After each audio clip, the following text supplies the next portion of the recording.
Hello. In this video, we'll show you how to verify that your Always Mobile eSIM has installed on your iPhone. All right, let's get started.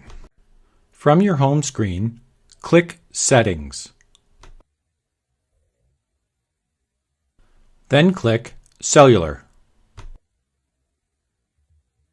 On this screen, scroll down to the SIM section and you will see the eSIM listed underneath your primary line. From here, you can click on the eSIM line and you'll be taken to the toggle switch to turn the eSIM on and off.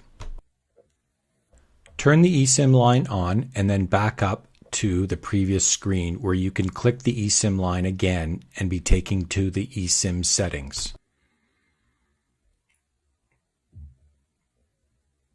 On this screen, it is very important that you scroll down and ensure that data roaming for the eSIM line is toggled to on.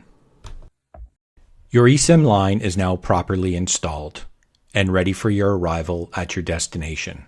When you arrive, the eSIM will connect to the local network, activate, and provide you with a data connection.